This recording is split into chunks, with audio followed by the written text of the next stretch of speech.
Welcome, friends of the Death Dhamma podcast, and thank you for being here today. I am happy to reacquaint you with Stephen Schettini. He was with us on episode 2 of season 4, and you might recall some of these important facts about him, such as he's the author of a book called The Novice, Why I Became a Buddhist Monk, Why I Quit, and What I Learned. We did talk about that when Stephen visited us in episode 2 of season 4. He also has an ebook called The Art of Letting Go, which gives us relatable, achievable, like you can do this steps to improve your mindfulness practice. And he is a mindfulness teacher, and that's something he really loves doing, helping others with that. He's given a TEDx talk called The Inner Monk. In fact, you can find him at his website, theinnermonk.com. Now, today, Stephen's going to share some of his other work with us. But first, I want to say hello and welcome, and let me know, is there something else you would like to share about yourself with us? Hi, Margaret. Thank you very much. It's great to be back. What would I like to share with you? Well, I'd like to share my research into the Buddha himself, often called the historical Buddha. In fact, I wrote a book called It Begins with Silence, which is about the teachings of the historical Buddha. But since then, I've come to question the whole idea of his historicity, as they say, or whether he really existed or not. Did he really exist? And does it matter? Right. Yeah. Okay. That is so interesting. And so right away, I'm going to ask a question. So you have this book, and then have you changed your mind since you wrote the book, or did the book lead you to just more research and questioning? Oh, the book very much led me towards it. Changed my mind, not in terms of really substance, but just in terms of the sort of way I would talk about it. So the idea of the historical Buddha, it's quite complicated. I was trained in the Tibetan tradition. Mm-hmm. The Tibetan tradition is a Mahayana school of Buddhism. And the Mahayana school evolved about 500 to 600 years after the Buddha died. All right. Mm-hmm. Buddhism was getting a little bit stale. There was a lot of infighting between different sects, and this new teacher came along. His name was Nagarjuna.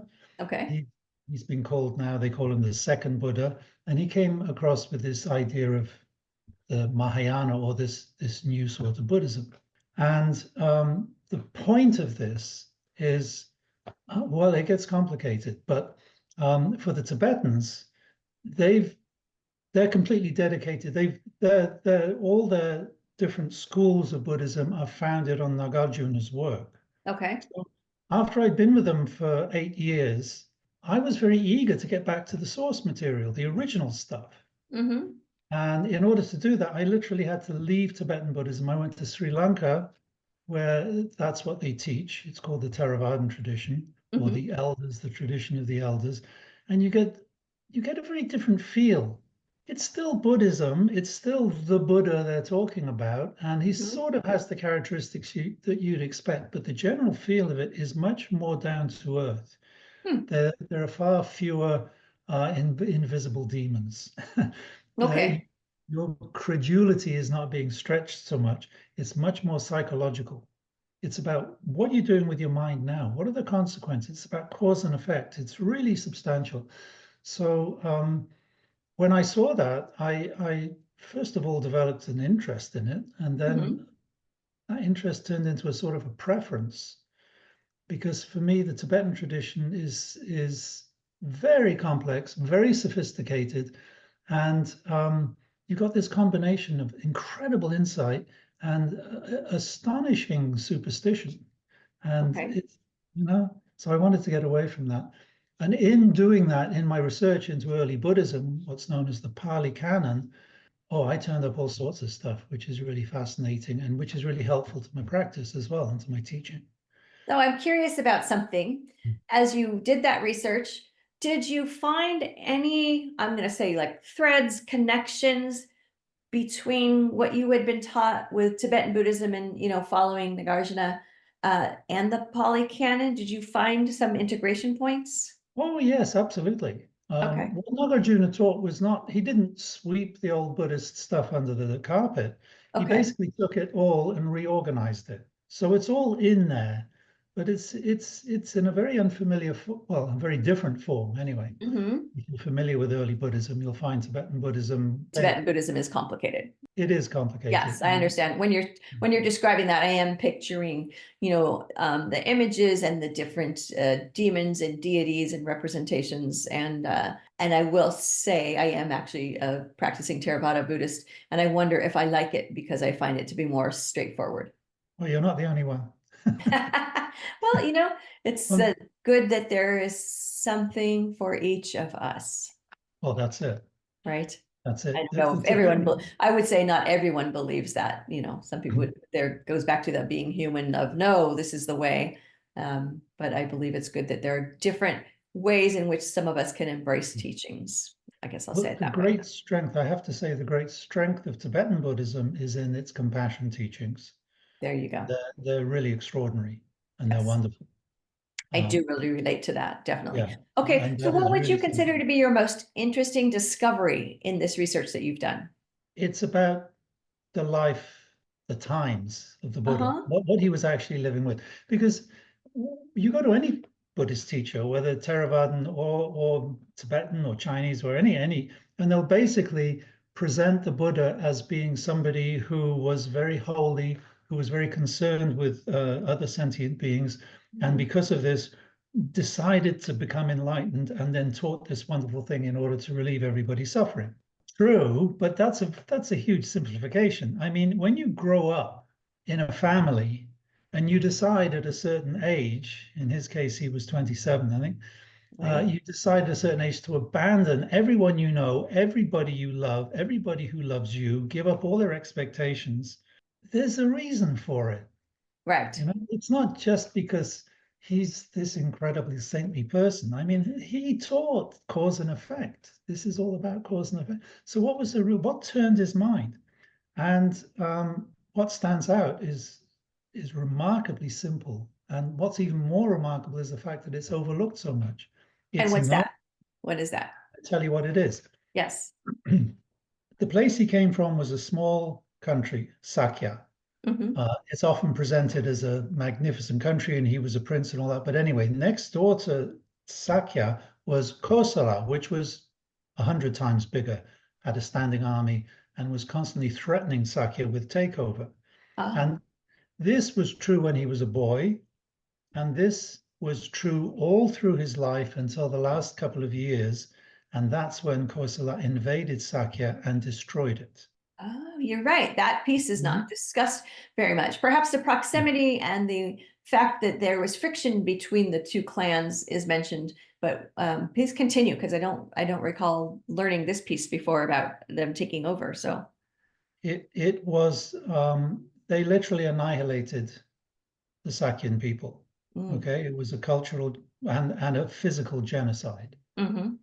The Buddha tried to stop them twice, and the third time he said, "I can't do anything. You're going to go through, and that's going to happen." And that's that. So anyway, my point is that this threat was hanging over Sakya during the entire life of the Buddha.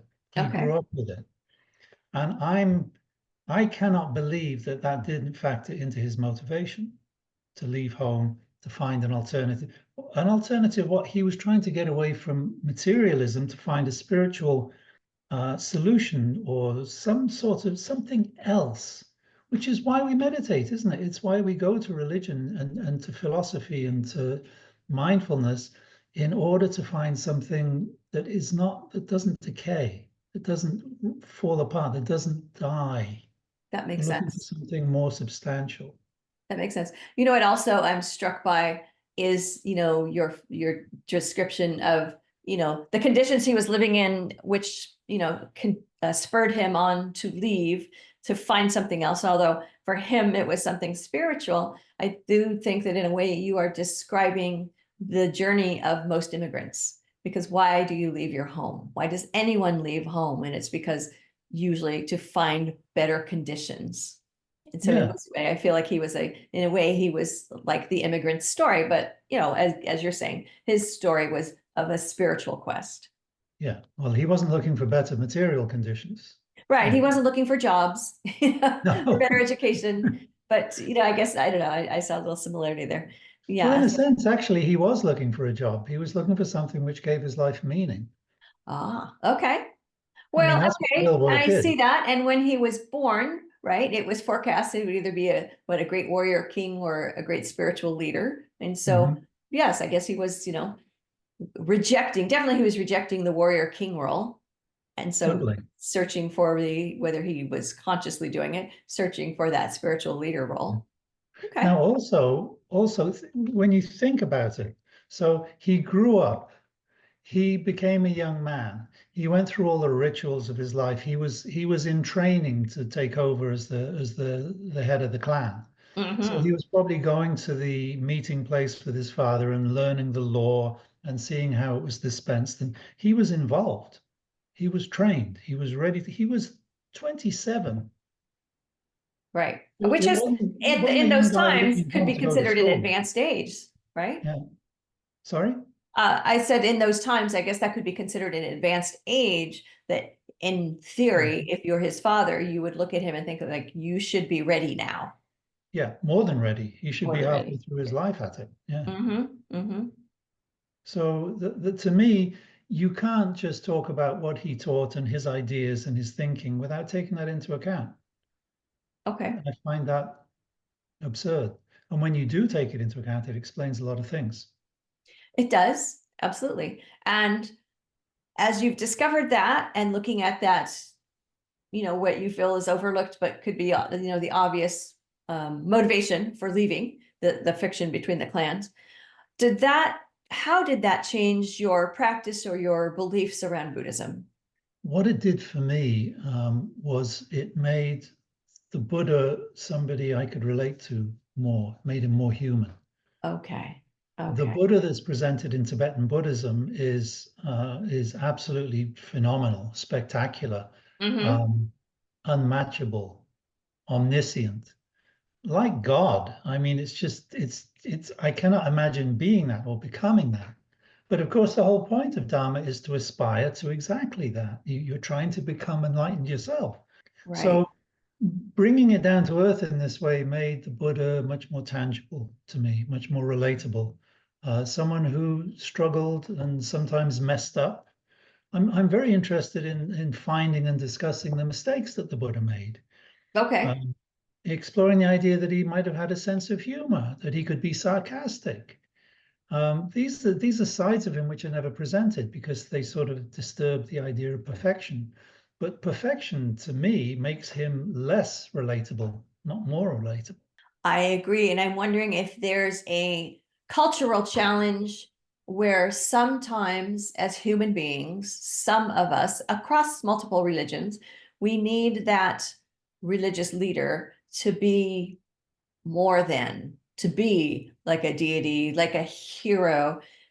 But I see what you're saying, which in presenting someone in that way, it does make someone like me think, well, I can't ever do that because I'm not that amazing being. I can't fly, I can't read minds, I can't see past Yeah. lives. I don't, yeah, all of those things. And so I see your point, which is it sounds like what you're saying is this made Buddhism more the goals more obtainable, more realistic. But as for the rest, have you found anything yet that shows his sarcasm and sense of humor? Oh yeah, there's there's a few times. There's a point late in his career, you know about his cousin Devadatta? Yes. Yeah, he was Devadatta, his the rival. evil one. Devadatta was around most of the time. He wasn't considered like untouchably evil. He was a cranky cousin who sort Cranky. of got in the Maybe way. jealous? Would we say maybe jealous of the Buddha? Oh yeah, he was clearly Okay. jealous. Hmm. And at one point, late in the Buddha's life, when the Buddha's getting old and creaky, Devadatta stands up and says, "Lord, why don't you take a break? Why don't you retire and I'll look after the place? I'll take care of everything for you. You Sure. don't have to worry about it." And the Buddha says to him, Devadatta, you are the last person that I would hand this community to. I would never give it to a lick spittle like you. A Woo-hoo-hoo. lick spittle, a piece of spit, he calls him. Wow. Okay. Yeah, you don't expect the Buddha. It's clear. I mean, this is not hypothetical. This is in the suttas. Hmm. So he said it, but no one says, well, was the Buddha being mean? Of course, the Buddha is never mean. The Buddha is perfect. No, actually, the Buddha was probably irritated. Sure. He Sure. told his cousin to bloody well sit down and shut up, you know? Right. So that sort of when you open when you open your mind to the possibility that the Buddha could be imperfect in these little human ways, Hmm. it really starts to change the way you think of him and see him, and it starts to make your own awakening so much more reachable, more possible. Ah, Yeah. yeah, that makes sense. That makes sense. And So so, as you've been looking at this and reading the suttas and going into the Pali Canon, are there times where you think, okay, this piece is factual, but this piece is myth? And how do you discern? yeah. Well, I think, yeah, certain pieces are more likely to be factual, and Hmm. some pieces I have no doubt that they're mythical. This is an important conversation. First of all, the word myth. If something's a myth, that means it's no good, it's worthless. Actually, not true. Right. It's quite the contrary. Whether you're talking about Buddha or Jesus or Abraham or Albert Einstein, Hmm. um, the point is, what is the effect of their story on our life? Yes. Okay. Yes.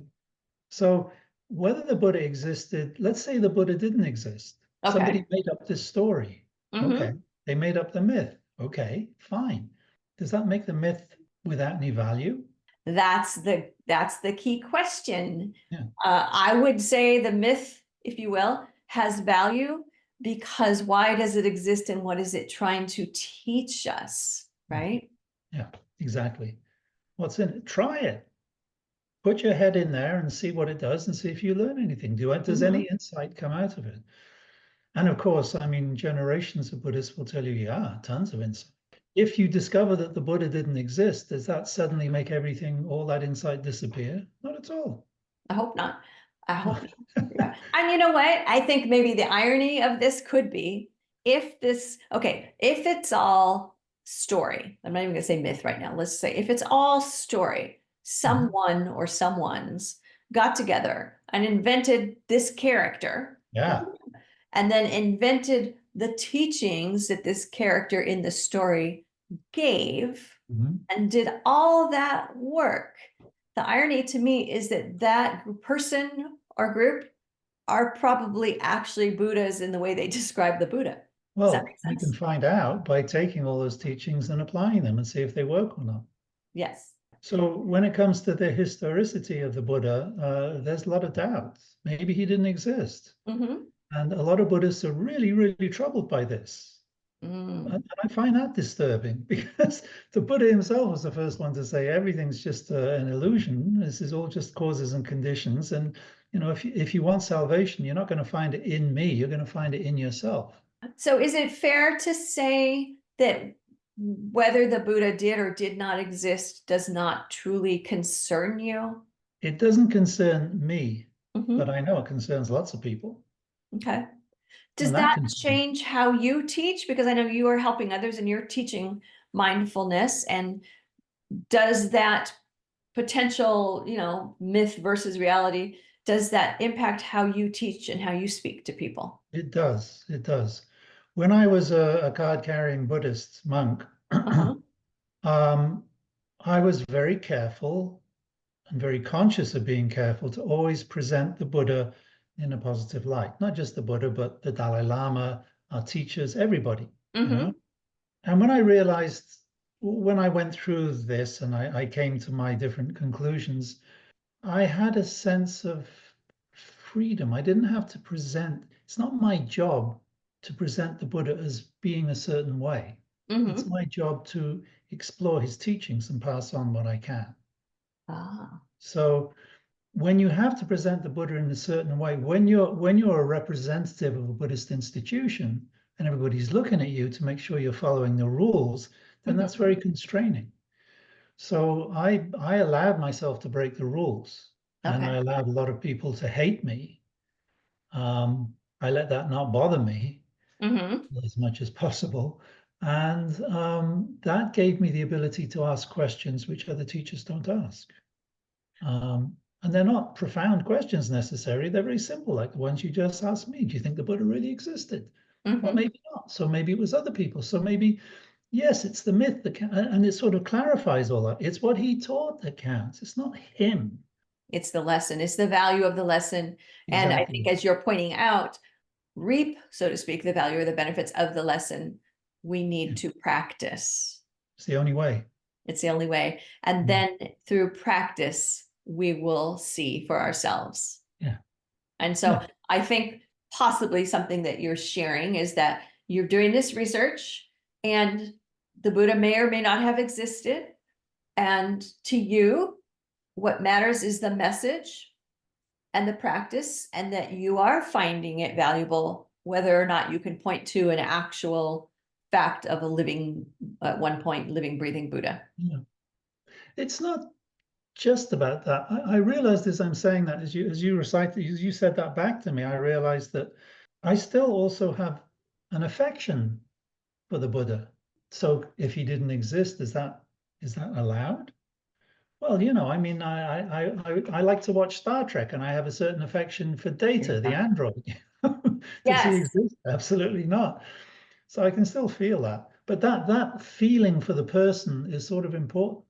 That Well, it it's is important. And as you point out, like with your example of Star Trek, and as you're saying that, I was thinking of, like, in a book, there are fiction novels that we may read. Maybe you have some you read, or like a series where there's the same, character from novel to novel. yeah, And like you said, we develop a affinity, an affection for that character. And sometimes, even when we're reading fiction, maybe that admiration or those thoughts about that character might come into our actual day-to-day lives.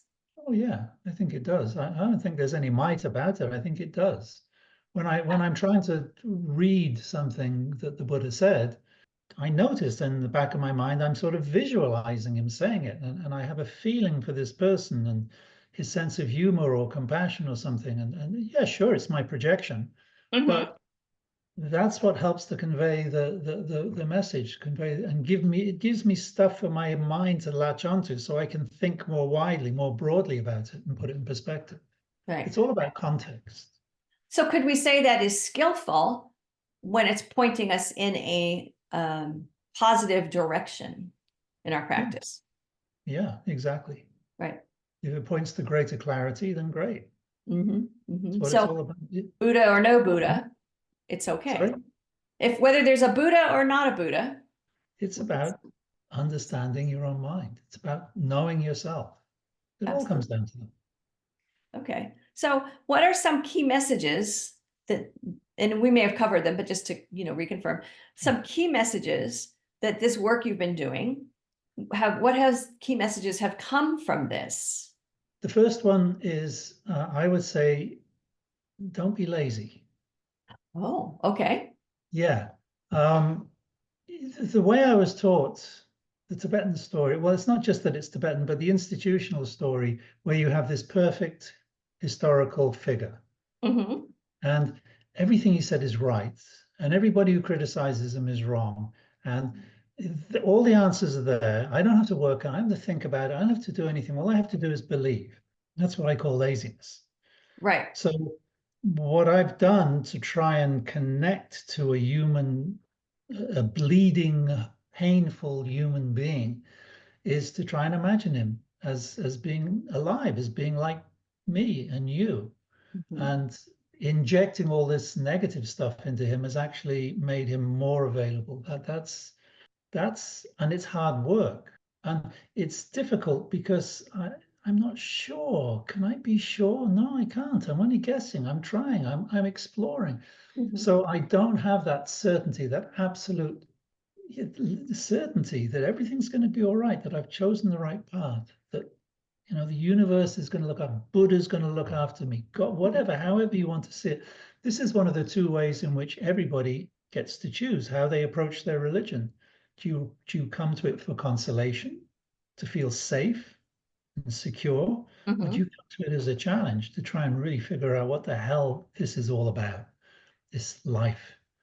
Okay. So yeah, it to me, this is my way of trying to really make contacts. Okay. And then that makes sense. And I appreciate you sharing that. So far of what we've discussed, is there something that you would like to speak about a point you would like to make, and it just hasn't come up because it's something I haven't asked you about? Oh gosh, well, there's all sorts of things I could Yeah, that was a really open-ended question, wasn't it? very open. But I would say the most important thing, the hardest thing about meditation, mindfulness, Dhamma, whatever you want to call it, the hardest thing is keeping up a practice. Okay. When I was with the Tibetans, I was in the Gelugpa sect, which is very studious, and we studied a lot, and there was a lot of debate and all of this exploration of ideas and what's right and what's wrong. Hmm. And it gave me the sense that I was really getting deeply into it, and I felt profound and I felt intelligent. And then one day I realized this is all theory. Mm. It's all Okay. theory. This is not the practice that the Buddha talked about. And when I did go back to the Pali Canon, the Buddha's he never goes through all that. Right. He doesn't go through these long philosophical explanations of how things should be. He's very interested in getting his people to sit down and look at what they're actually doing. And Hmm. that is really the important thing. And so my emphasis has always been on, or I should say, my emphasis now more than ever before is on support. It's not about ideas, it's not about coming up with new topics. It's about having the support to practice meditation on a regular basis. Do it every day for a Hmm. few minutes. It changes your life. And yet it's shockingly difficult to keep up that momentum. And Yes. so that's why I teach 3 times a week. It's only half an hour each class, but that's what gives my students the continuity to keep Okay. going. And that's your way of giving them support, I think. Is that fair to say? Oh, absolutely. Well, we Yes. can, if they have questions, we stay afterwards and we talk about it. But this way, it's very easy. But you do need a connection, otherwise the continuity just it doesn't survive. I see. And where do you get your support? For my students. Okay. So it's a mutually beneficial situation. Yeah, yeah. That's great. And from my wife, I must say. My Okay. wife, Caroline, she's a life coach, and Uh-huh. we have a constant conversation about all of this, and that's extremely nourishing as well. Oh, that's beautiful. I think that's Yeah, terrific. All yeah. right. Sadly, I feel like these conversations go so quickly. It's almost time to let you go back to your day. And so before I do, is there a specific message or tip that you would like to give to our listeners? Yeah, I would like to say that mindfulness is really, really easy. And I understand that sometimes it feels difficult, but when Hmm. it feels difficult and when you feel you can't do it and when you think that you're no good at it, just remember there was that guy on the radio, he said that it's easy. Maybe he was right. Give yourself a chance, really, because I've heard so many people get in their own way and say, I can't do this, it's too complicated, it's too difficult for me. That's only because your expectations are too high. The practice itself Oh. is dead simple. So tell me more about it's easy. When you say it's easy, you mean it's easy for me to start doing it? It's easy for me to bring it into my life? How is it easy? You don't have to do anything. You stop, you sit down, and you just Hmm. pay attention to what's going on. You don't have to accomplish anything. There's no particular goal, there's no particular method, Hmm. except to be aware of the present moment. So when you get it right, it's very easy. Something else that's very easy is to be distracted. In Yes. fact, it's a little easier. Truth. So that's why it tends to win. Meditating is not a struggle. It's not when you get it right. I mean, I sat there for hours with my eyes squeezed shut. I'm my teeth are gritted, and I'm goddamn meditating, whether it kills me or not. You Right. know. And then there are moments when you're just sitting there, and you've just got it, Hmm. and it's right, and that is when it's easy. I see. I see. Yeah, And I do think the good news there is that we can keep trying. We can keep doing yeah. it, Keep trying, any time of the please, day that please, suits us. We please. can just keep Just trying. take one breath, just one breath. Hmm. Just just keep doing it. If the whole world did this, it wouldn't be as bad as it is. Okay. That's perfect. Is there anything else you would like to say? I'll say kind of, in parting, as it were. Oh, I think that's it. That's Please beautiful. Thank you meditate. so Take much. some time to stop and do nothing. Please. Thank you so much. I think that's very valuable for everyone. I appreciate your time and your expertise. Thank you so much. I remember you can find Stephen on theinnermonk.com. And as I recall, your classes are online, so anyone can work with you. Absolutely. Yes, We're on that's the beauty. Zoom Monday, Wednesday, and Friday, 12 noon Eastern Time. Beautiful. Thank you so much. You've been listening to the Death Dhamma podcast with your host, Margaret Maloney. Thank you so much for being here. Come find me on margaretmaloney.com, margaretmeloni.com. And until we meet again, may you be well, may you be happy, may you be at ease, and may you be free from suffering. Bye for now.